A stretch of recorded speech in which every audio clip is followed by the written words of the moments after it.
Olá meus amigos, eu sou Reinaldo Custódio e você está no canal de Segurança e Saúde em Foco Rei.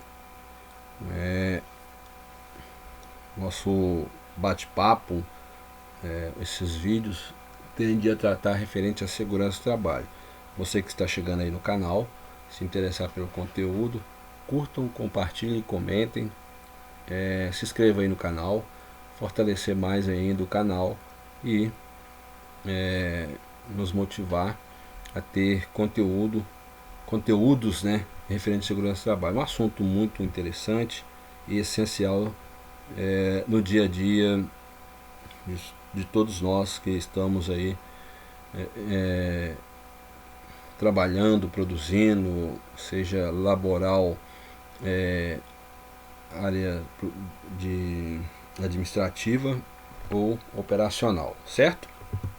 SESMIT, Serviço de Engenharia, Segurança e Medicina do Trabalho, que tem diversos colaboradores formados em diversas áreas, tais como a área de segurança do trabalho, que temos os engenheiros de segurança do trabalho, temos os técnicos em segurança do trabalho, como também temos os técnicos em enfermagem de trabalho, na área da medicina, temos médicos do trabalho, enfermeiros do trabalho e auxiliares de enfermagem de trabalho, certo?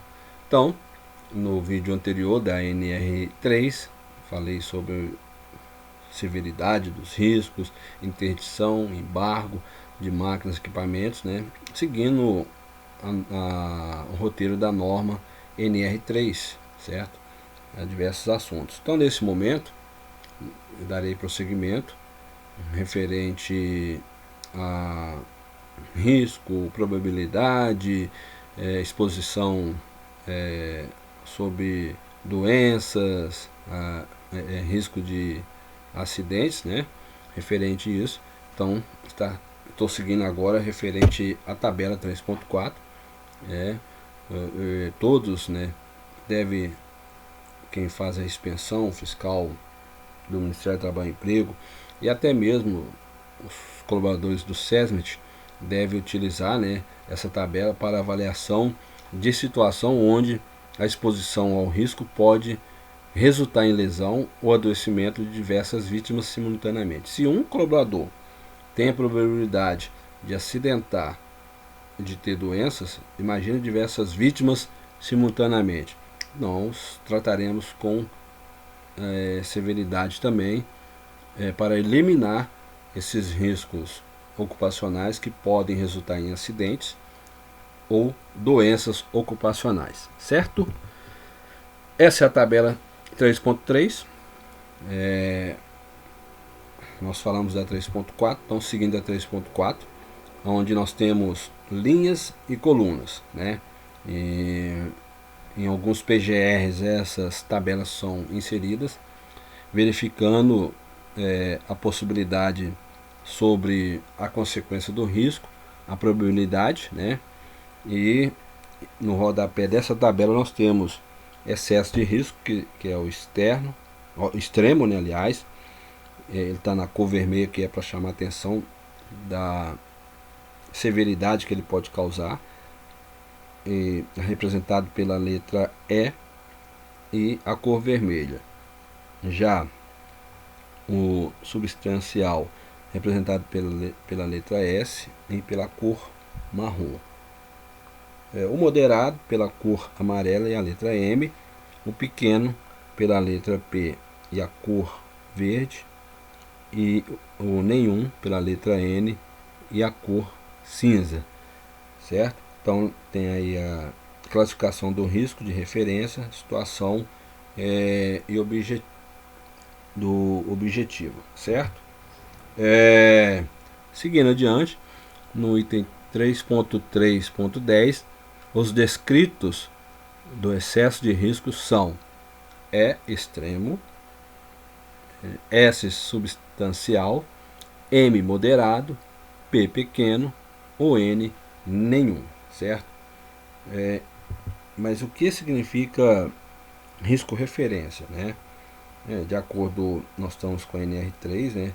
Em seu item 3.3.6 tem um nome de risco referência conhecido como situação objetivo que, ao contrário do risco atual, o risco de referência é o risco que, tecnicamente, é o ideal para a situação de trabalho. Ele é o risco esperado após a adoção de medidas de prevenção, ou seja, após o aparecimento do risco, a empresa representada pela área de segurança do trabalho tomou as medidas para a prevenção, e aí espera-se que minimize ou deixe de existir. Então esse, minimizando, seria o risco referência que não causa doença à saúde ocupacional dos colaboradores ou até mesmo lesões referente à integridade física dos colaboradores. Então esse é o risco de referência, o ideal para uma situação de trabalho, certo? No item 3.3.10 nós já falamos sobre os descritos, né? Sobre essa situação. Seguimos para o 3.3.11.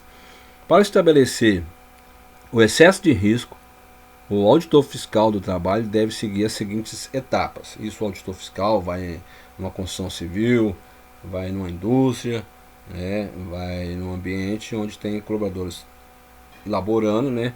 E aí pode chegar a encontrar uma situação, né, não agradável. Então, qual que é o passo que o auditor fiscal vai fazer? Letra A, primeira etapa, avalie o risco atual, situação que ele encontrou, decorrente das circunstâncias encontradas, levando em consideração as medidas de controle já existentes, né, que a empresa já tem que ter essas medidas existentes, uma vez que tem um risco encontrado lá no ambiente de trabalho. Por exemplo, ruído. A indústria sempre tem ruídos. Enclausurar a máquina é uma medida que poderá ser adotada, fornecimento dos protetores auditivos e substituir máquinas mais as antigas por modernas, né? Ou seja, o nível total de risco que se observa ou se considera existir na atividade, utilizando a classificação indicada nas colunas do lado esquerdo das tabelas 3.3 ou 3.4. Voltando um pouquinho sobre elas, nós falamos aqui sobre o lado esquerdo, né? Então, nós temos aqui, ó, tabela lado esquerdo 3.3, né, da tabela 3.3, leve, significativo, que pode causar morte severa, né? Então tem que levar assim em consideração essa coluna, né, aquilo que pode causar. Leve, então teremos medidas? Sim, para os riscos leves teremos medidas, né? Não tem nenhuma consequência, então não precisa tomar medida.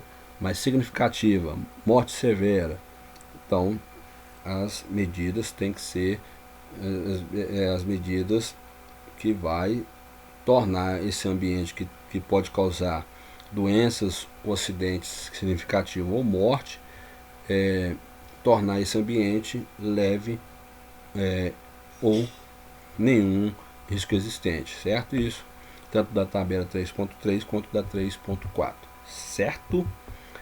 Item B, segunda etapa, estabelecer o risco de referência, né? Situação, objetivo, aquele risco de referência é aquele que há condições de trabalho que não vai causar grandes riscos, ou seja, nenhum risco vai ser causado para a integridade física ou para a saúde ocupacional, certo? Um risco que é ideal para o trabalho, para a execução desse trabalho, certo? Seja após medidas tomadas ou que a empresa iniciou suas atividades já com esse risco que é ideal, que não causa nenhum risco à saúde ou integridade física dos colaboradores, né? Ou seja, o nível de risco remanescente quando da implementação das medidas de prevenção necessárias, aquilo que o fiscal do trabalho determinou para serem tomadas essas medidas, né?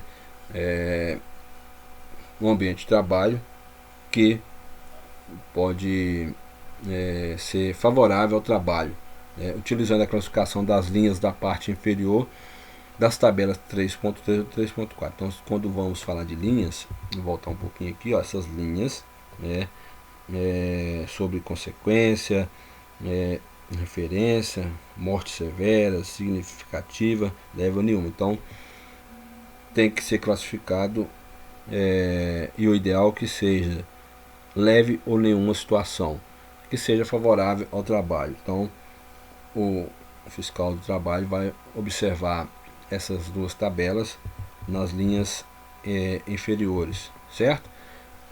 Item C, terceira etapa, determinar o excesso de risco por comparação entre o risco atual e o risco de referência, localizado a interseção entre os dois riscos na tabela 3.3 ou 3.4, ou seja, as tabelas de referência referente aos riscos, referência, deve ser observada essas tabelas 3.3 ou 3.4, que são essas tabelas que vai classificar juntamente, né, a observância do fiscal ou auditor do trabalho. Item 3.3.12, para ambos os riscos atual e de referência definidos na primeira e na segunda etapas, respectivamente, deve-se determinar a consequência em primeiro lugar e em seguida a probabilidade de a consequência ocorrer. Então, primeira coisa, consequência está em primeiro lugar e depois vem a probabilidade. Então, essa é a metodologia em que o fiscal do trabalho, né, vai seguir, e automaticamente a área de segurança e medicina do trabalho vai também trabalhar a eliminação desses riscos em utilização dessas tabelas, certo?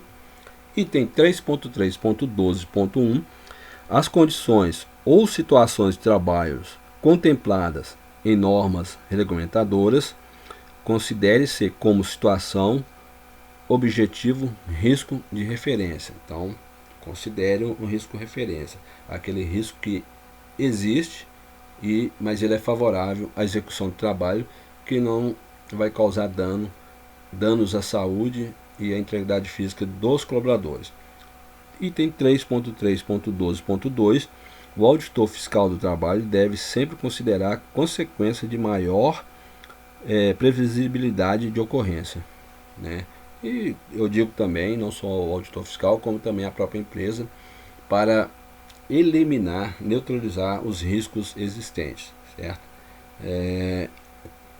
Seguindo adiante, referente a isso, dando mais uma fala, né, que o auditor fiscal ele não está ali para penalizar a empresa, mas sim ele é favorável à saúde e à integridade física dos colaboradores. Precisamos ter essa atenção e que a área de segurança do trabalho tenha em conjunto, né, chegou o auditor fiscal, o auditor fiscal determinou que deve ser paralisado, que deve ser interditado máquinas, equipamentos, setores de trabalho ou a empresa toda. A área de segurança do trabalho deve favorecer essa fiscalização, não dificultar, né? Lógico, em conjunto com a diretoria está ali também e é representante da empresa, e a área de segurança do trabalho vai orientar a diretoria e ambos trabalharão em prol a segurança e a saúde dos colaboradores, certo? Então, terminando aqui mais esses comentários e leituras referente a NR3, mais adiante seguiremos com outros vídeos. Peço a vocês aí cuidado, né, com vocês, tanto colaboradores operacionais ou administrativos. Todos os ambientes existem os riscos, seja leve ou severos, né?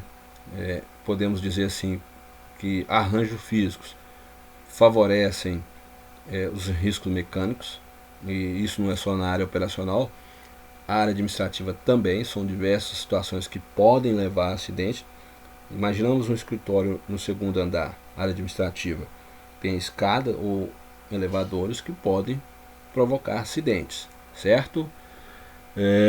A área operacional nem preciso citar, que são diversos os riscos que podem existir, certo? Seja qual setor que a empresa trabalhar, siderurgia, mineração, construção civil, existem os riscos, né? Até no ambiente administrativo existe aí os riscos ergonômicos, né? Que tanto a área operacional quanto a administrativa existe, cada uma na sua particularidades. Talvez ou quase não encontraremos riscos físicos ambiente administrativo, nem risco químicos, mas as áreas operacionais estará presente risco físico e químicos, né? O biológicos também não estará presente numa área de mineração, ou siderurgia, ou construção civil, a não ser que existe lá o banheiro, aonde esse banheiro frequenta mais de 100 colaboradores por dia, aí sim há essa possibilidade, um risco biológico para auxiliares de serviços gerais que fazem a limpeza do local, certo? Então, pessoal, vou terminar por aí. Cuidado com você, seja você administrativo, operacional, até mesmo diretoria ou presidência. Se é o ambiente que tem que utilizar o EPI, utilize o EPI. Cuide da sua saúde, faz exames de rotina sempre, cuidar do corpo, exercício físico, cuidar da mente, né? Porque só assim você consegue produzir e realizar os seus projetos. Então segue aquele abraço, até a próxima, fui!